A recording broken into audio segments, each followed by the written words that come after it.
World News Today, brought to you by Continental Radio and Television Corporation, makers of Admiral Radio, America's smart set.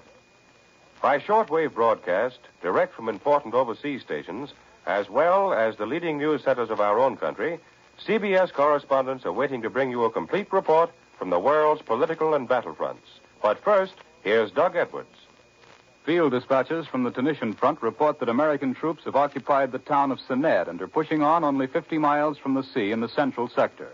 The Russians have scored new gains in their drive for Smolensk, and Moscow declares red lines are holding in the northern Donetsk. Adolf Hitler has made his first speech since last November, admitting that Germany is a war zone under Allied bombings. There's been widespread American air action in the Southwest Pacific. Now for our first report from overseas, Admiral Radio takes you to CBS Algiers, Winston Burdett reporting. Off the Tunisian coast yesterday, American T-38 Lightning fighters shot 11 enemy planes straight out of the sky. All our fighters came home. The T-38s have been ringing up all sorts of records out there, and tonight two of the men who fly them are back here at headquarters, right in the studio, in fact, to tell how they work. They are Jack Avery of Houston, Texas, and Thomas White of Kelso, Washington. Jack, I hear you've bagged quite a few enemy planes since last November. Well, I shot down 6, and Tom here has got 6 also. They tell me that that's top score for this front.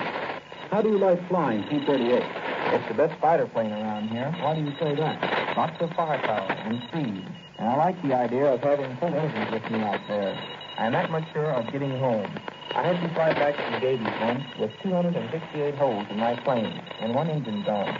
Tom, how do you find that the T-38 stands up to the Messerschmitts and the new Fox-Woods the Germans are flying? The green fly circles around both of them. Up to a certain height, anyway. And I know they're a lot faster, because once 3 Fox-Wolves chased me halfway here through the gate, but they never really got near.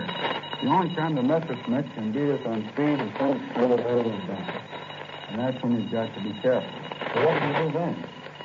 Well, there's only one thing to do. You look around and meet them with all of your guns wide open.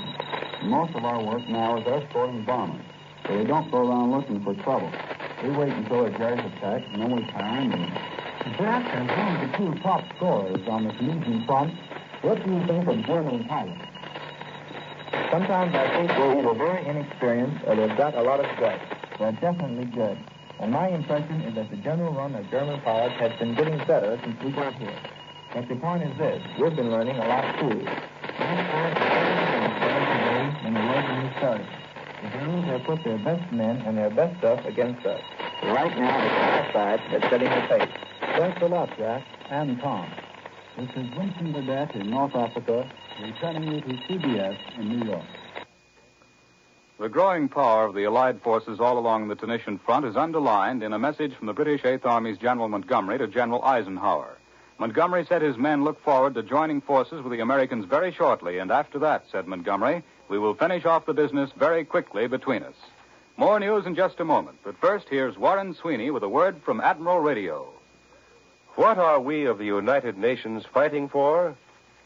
The Atlantic Charter has summarized our objectives in 4 freedoms: freedom of speech, freedom of worship, freedom from fear, freedom from want.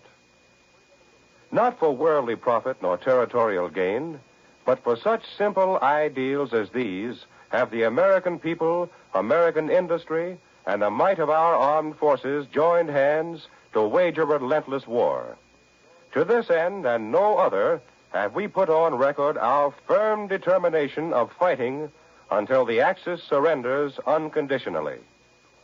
American industry, of which Admiral Radio is typical, has willingly relinquished the privileges and profits of normal production to help build the tools of war. In peacetime, the world's largest manufacturer of radio phonograph combinations with automatic record changers, today, Admiral is busy turning out radio and electronic equipment for our armed forces, working at the full capacity of both great Admiral plants to hasten the day when victory will make the 4 freedoms a practical reality. Now, here once again is Doug Edwards. In Russia, the Germans heralded the advent of spring today by hurling fresh reserves of armor and men against Red Army defenses on the northern Donetsk, and the midday communique said that Soviet troops were engaged there in fierce defensive battles, but the Russian offensive on the Central Front retained its momentum. For a direct report on these developments, Admiral Radio takes you now to CBS Moscow. Bill Downs reporting. There probably will not be any official Russian reaction to Adolf Hitler's Memorial Day speech in Berlin. Foreign correspondents listening to the speech here in Moscow this afternoon checked each other's impressions of the speech and came to the conclusion that Hitler's words were so barren that it's hard to get any kind of reaction at all, except, of course, the standard feeling of disgust. Another army is on the march in Russia today under special orders from the Kremlin. This army is composed of Russia's farmers who are preparing to dig in for the most desperate battle for food that the Soviet Union's collective and state farm system has ever faced. As it is in America, this year's crops probably rank as the most important harvest the world's farmers have had to produce, especially as this true of Russia. Russia has substantially the same problems facing her wartime agricultural industry as America, only many times more so. There's a labor shortage. There's a problem of transport. There's a difficulty of rationing and delivering fuel for tractors and seed for the larger farms. From the wording of a special decree for the Soviet state plan of agricultural development, you can get some idea of the way Russia is tackling her farming problems. One section of the decree reads, "During the next 10 days, we shall organize brigades on the collective farms, diminish the number of farmers doing administrative or auxiliary work, organize the horses and machines, work out tractor and field brigades for the preliminary spring work, and arrange for a sharing of the work between tractors and horses of collective farms. The Soviet government has determined that the next winter will be as nutritive as possible."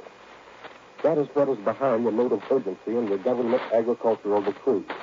It concerns every phase of the collective farm life, from the organization of nurseries for the children of women who will work on the farms this summer to the construction of field garages for the repair of harvesters and tractors. And this is Bill Downs returning you now to CBS in New York. Major General Eaker, chief of our air forces based in Britain, said in London today that very soon our planes will approach the number in the RAF. Back in this country is a flying fortress and its crew, which has seen action over France and Germany. For a direct report on this American heavy bomber, which is destined to play a big part in our air attacks, Admiral Radio takes you just outside of Washington to Bowling Field. Bill Slocum, Jr. reporting. I'm sitting now in the middle of a flying fortress, and from the bombardier's goldfish bowl in the nose to the tail gunner's niche and back, there are 10 young Americans at their posts, the same posts they all occupied on many a sea of flak exploding over Germany. These youngsters would destroy a man's faith in the movies. None of them is beautiful, and certainly none of them is a grizzled old sergeant with a tongue of steel and a heart of gold. Every one of them is a dewy-eyed kid, and the grimy, dangerous job of blowing up Germans in Germany hasn't left any mark in their eyes or in their hearts. These youngsters have just returned from the European theater, and in a minute they're going to give us a picture of life inside a flying fortress on a bombing run. But before they do, I'd like to run through their names and their hometowns. Captain Bill Crum of Scarsdale, New York, is the pilot. Lieutenant Mark Gilman, Santa Ana, California, is his co-pilot. Lieutenant William Lazier, Clymer, Pennsylvania, navigator, and Lieutenant Robert Clela of Philadelphia, bombardier. The crew, all sergeants of one grade or another, consists of Carl Masters, Paola, Kansas, Rufus Youngblood, Atlanta, Georgia, Peter DuBois, Arbutus, Maryland, James O'Donnell, Camden, New Jersey, Andrew Markle, Rosendale, New York, and Glenn Wilson of Minneapolis.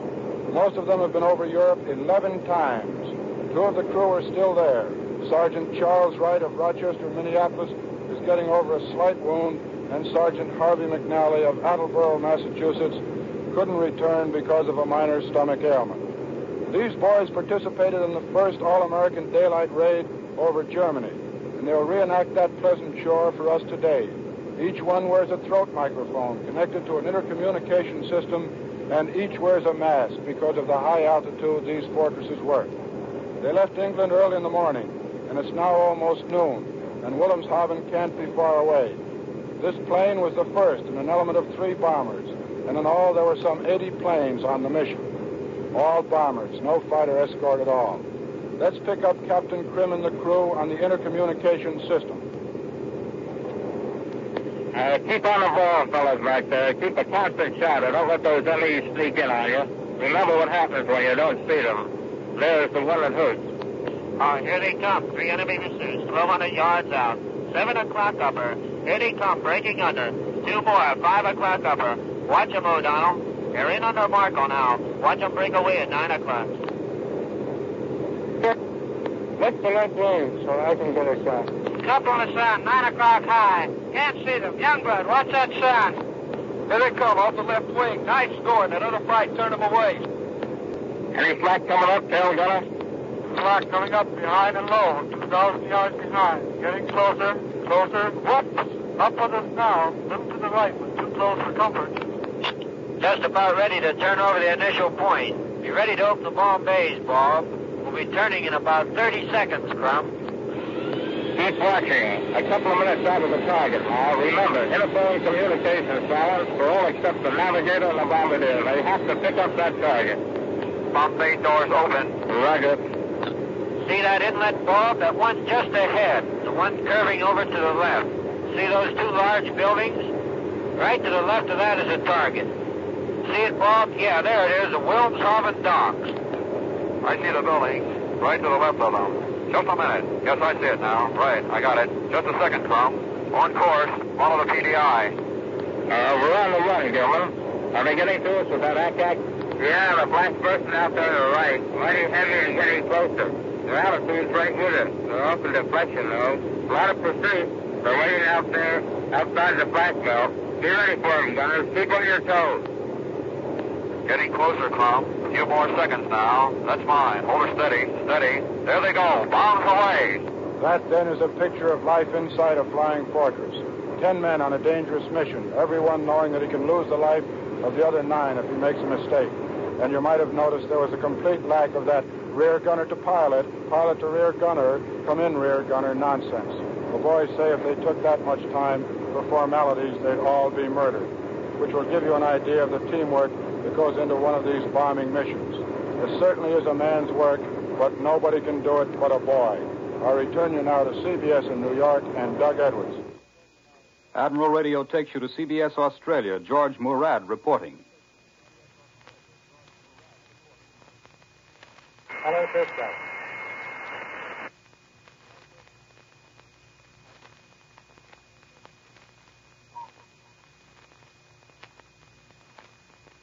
This is CBS in San Francisco calling Australia. Go ahead, Australia.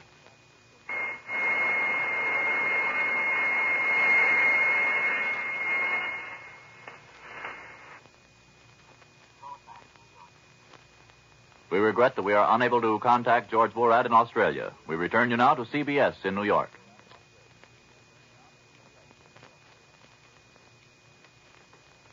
Here in our New York studio is Columbia's military analyst, Major George Fielding Elliott. The great battle on the Russian front along the River Donets is now passing into its 3rd phase. From the German point of view, it may be described as a battle of stabilization and disengagement. There can hardly be any thought in the minds of the German High Command that they can, in this area, effect the destruction of any considerable Russian force. Neither the terrain nor the conformation of the front could encourage them in such a view. Their purpose is rather to establish a strong, stabilized, defensive front from which they can disengage troops for other purposes. The first phase of this battle was the German counterattack between the Donets and the Dnieper. The purpose of this was, first of all, to save the German army in the Donets Basin from the encirclement and destruction threatened by the Russian thrust toward the bend of the Dnieper, which almost succeeded. The saving of the German army was accomplished when the key railway junctions were retaken and the Russians thrown back on Kharkov. But the Donets salient still remained unstable as long as Kharkov threatened its flank. Hence, the second phase was the recapture of Kharkov to act as a bastion for the German salient below the Donets. Now comes the 3rd phase, which is apparently directed toward reestablishing the old German winter line north of Kharkov, looking toward the recapture of Kursk and the relief of Orel from its present dangerous semi-encirclement. The Germans are throwing more and more troops into the line and are reporting heavy fighting and considerable gains all along the upper Donets. But the Russian claims are still that the Russian lines in this area are holding firm. In this country, the Navy has reported on new action in the Solomons, and there's an important announcement from the OPA. For details, Admiral Radio takes you now to CBS Washington, Lee White reporting. In a brief Solomons communique half an hour ago, the Navy announced 2 more dive bombings of Vila and the 97th raid on Munda. Flying fortresses have also bombed the Japanese installations on Kahili, also in the Solomons. 26 of the 55 new Republican members of the House of Representatives today pledged their wholehearted support to the collective security resolution of the Ball Hatch Group in the Senate. The 26 members have just signed a letter in which they call upon the government to establish a national foreign policy and take the lead in organizing a United Nations program for establishing political and economic security after the war. As this program goes off the air, OPA will issue an order freezing the retail sale of butter, margarine, lard, and the other edible fats and oils to be rationed on March 29, a week from tomorrow. OPA says the suspension of sales is necessary because available stocks of these items aren't sufficient to satisfy heavy consumer buying in the last week before rationing begins. The freezing order goes into effect at 1 minute past midnight tomorrow morning. Only rationable fats and oils are affected. Meats and cheeses, except canned goods already frozen, will be freely sold on the open market until a minute past midnight, March 29, when point rationing goes into effect. This, as you know, is the first day of spring, the 4th spring of the Second World War. In the next few weeks, the frozen earth of Russia will be thawing out, and the Germans may be preparing for their 4th summer offensive. But Russia isn't the only theater of war in which the thaws of spring are important. The frozen earth of Alaska will soon be thawing, too. Here in the studio this afternoon is Colonel William C. Henry, Chief Engineer of the Army Signal Corps. He's made 4 trips to Alaska in the past 8 months, and he'll be going back again very shortly. Can you tell us, Colonel Henry, about some of the things we're doing in Alaska? One of my jobs is communications on the Alcan Highway. By last December, we'd built a pole line and strung telephone wires from Edmonton, Alberta, to Dawson Creek, British Columbia, a distance of 442 miles. By this October, we plan to have the line all the way to Fairbanks, Alaska, a total distance of 2,060 miles. It'll be a tough job, but I know we can do it. They said we couldn't get the line up even as far as Dawson Creek by last December 1st. But we did it in spite of the worst snowstorms in 40 years and temperatures that varied from 30 to 70 degrees below zero. The ground up there was frozen to a depth of 6 feet. We couldn't dig our post holes. We had to blast them out with dynamite. This spring, the problem's a little different. Part of the highway's built on frozen vegetation, or muskeg as they call it in Alaska.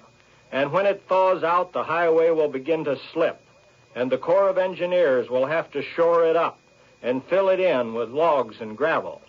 The Signal Corps has the same sort of a problem. We'll have to erect some of our poles in the form of tripods, 3-legged poles that can float on top of the bog in the summertime. Why are telephones so important, Colonel? Can't you use radio up there?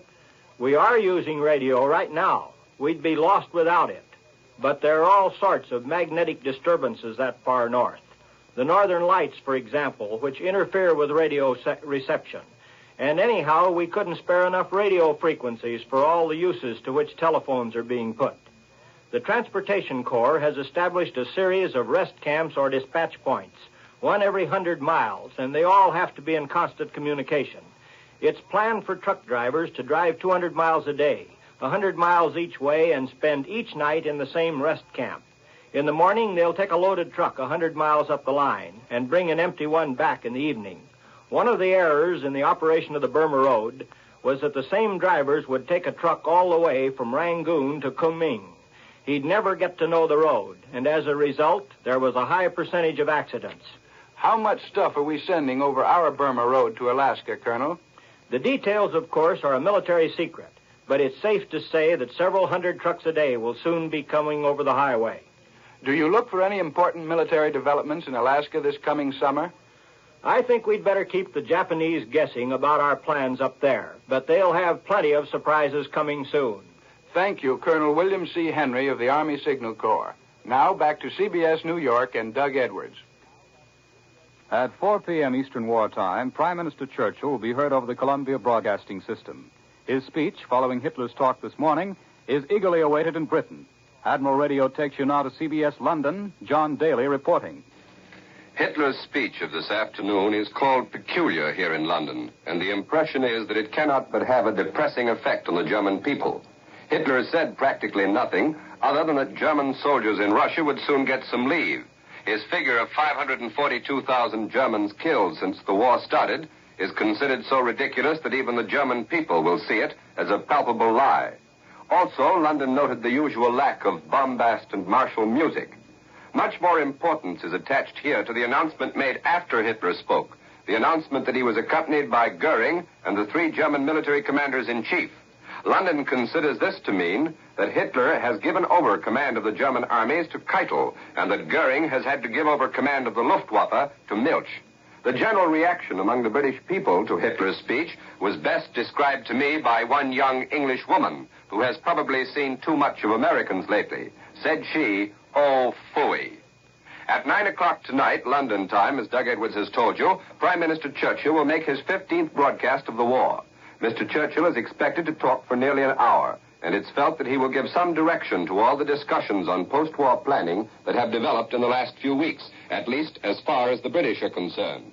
CBS will broadcast the Prime Minister's address beginning at 4 p.m. Eastern Wartime.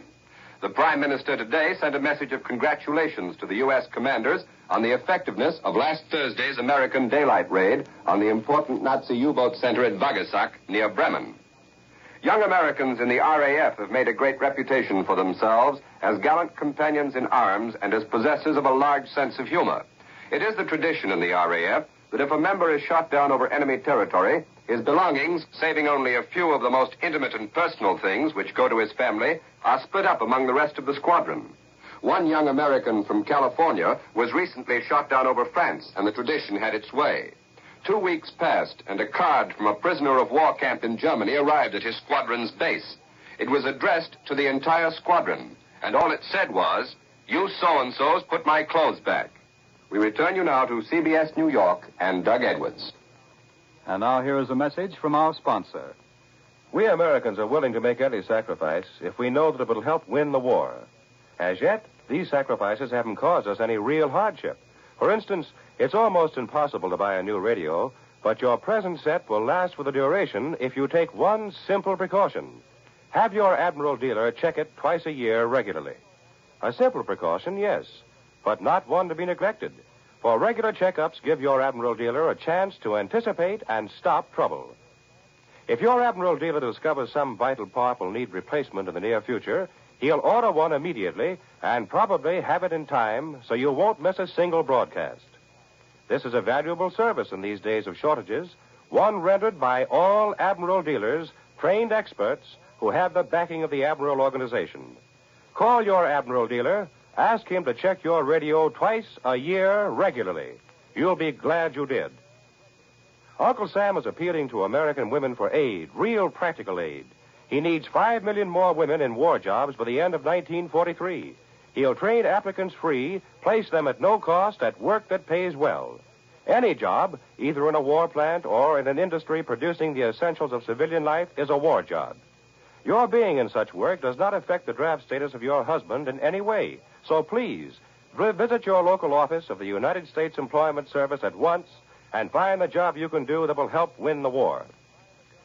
World News Today is brought to you each Sunday at this hour by Continental Radio and Television Corporation, makers of Admiral Radio, America's smart set.